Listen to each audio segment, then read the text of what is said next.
Gaming Bolt presents 15 times microtransactions and loot boxes created a massive controversy. Microtransactions in video games have been a major issue for some time now, and it's great to see people taking more notice of that. We're hoping that recent controversies regarding the issue will force publishers to rethink their policies on monetization, because in the past, there have been a lot of outrageous uses of microtransactions in games. In this feature, we're going to take a look at 15 such instances. Star Wars Battlefront 2. Let's kick things off with the most obvious choice, shall we? Battlefront 2's loot crate model was panned universally, causing severe stock plummets for EA and poor critical reception for the game itself across the board, ultimately forcing EA and DICE to rethink the entire model.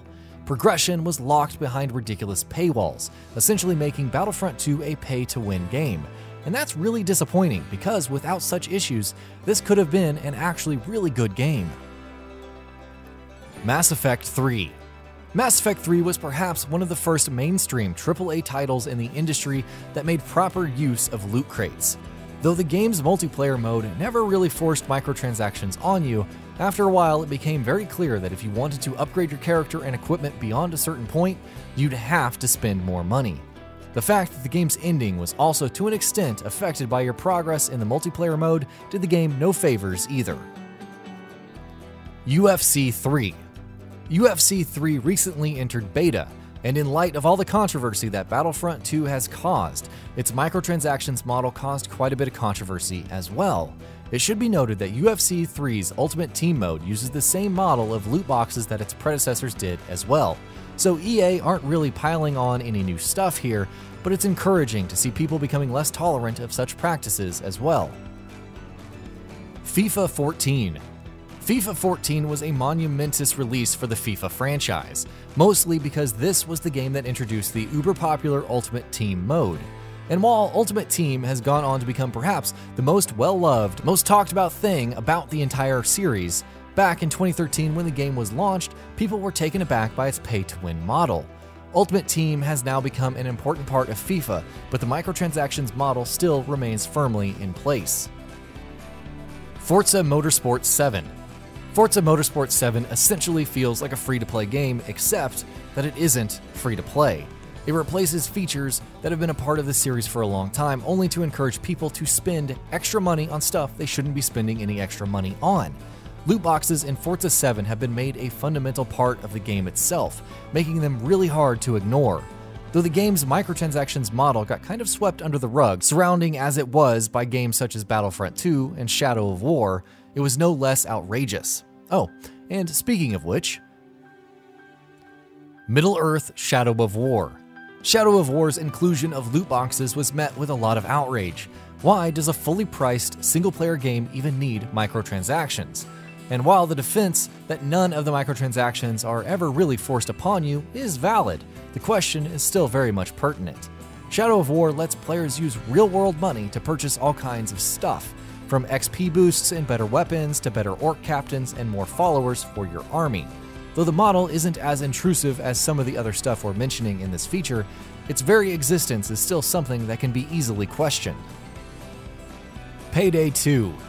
PAYDAY 2 developers were adamant for the longest time that their game would never have microtransactions. So when that very thing did eventually end up happening, people were not happy about it. The microtransactions model itself was quite unabashedly a pay-to-win model, which wasn't doing the developers any favors to begin with.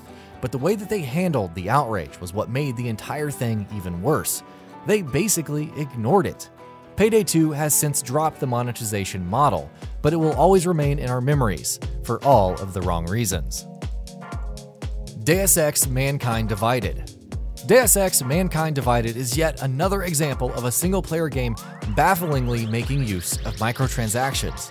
The game itself contains microtransactions for a number of things, but the thing that caught the most attention was the fact that certain purchases could only be used for one single save file, which meant that if you wanted to use those items again in another save file, you'd have to purchase them once again. Though in this particular instance, the game doesn't really outright direct players to spend more money, it still caused quite a lot of controversy. Gran Turismo 6. When Sony announced that Gran Turismo 6 on the PS3 would include microtransactions, people obviously were not happy about it. The game let players purchase credits for actual money, though it should be noted that progress isn't really locked behind a paywall, since these credits can be earned in-game as well. Some of the cars that could be purchased, however, had ridiculously high prices. The microtransactions model was met with great scorn by players, which thankfully enough led to it being removed from Gran Turismo Sport. NBA 2K18. NBA 2K18's microtransactions were pretty bad, especially in its My Career mode. Almost every activity was locked behind payments, and though these payments could be made with credits you can earn in the game itself, the prices themselves were unreasonable to say the least. Add to the fact that even things such as getting a haircut or getting a tattoo for your players are to be paid for, the entire affair becomes that much more ridiculous.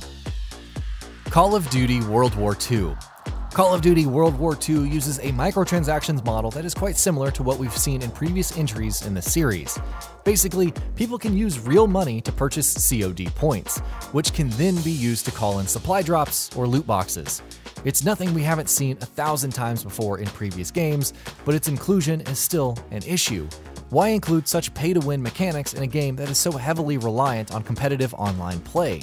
Shouldn't it all ideally be about skill rather than a willingness to pay more money? Evolve. Evolve's microtransactions model has to be among the most shameless we've ever seen.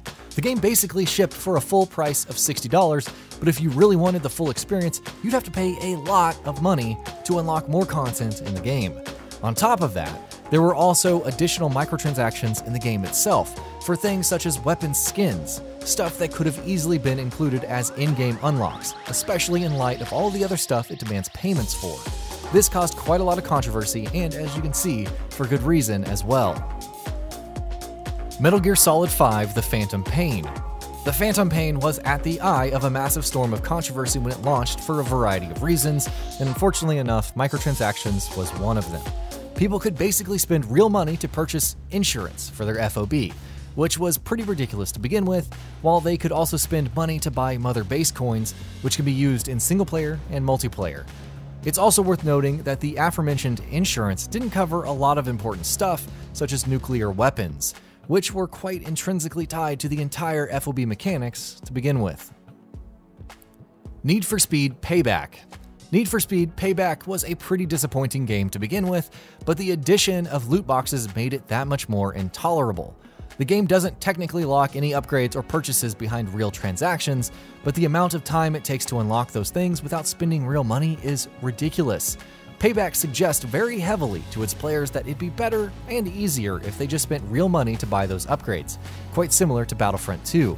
Of course, in recent days, following the Battlefront 2 controversy, EA have decided to change this model, but that leads to question why they were there to begin with.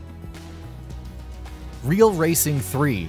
The inclusion of microtransactions in free-to-play games is much less offensive than in games such as the ones we've mentioned in this feature, but Real Racing 3's pay-to-win model was among the worst we've ever seen.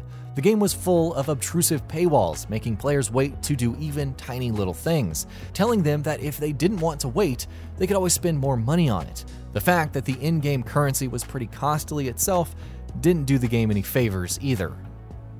And that'll be about it for this one. If you guys like what we're doing at Gaming Vault, please consider subscribing to our channel, and I'll see you guys on the next video.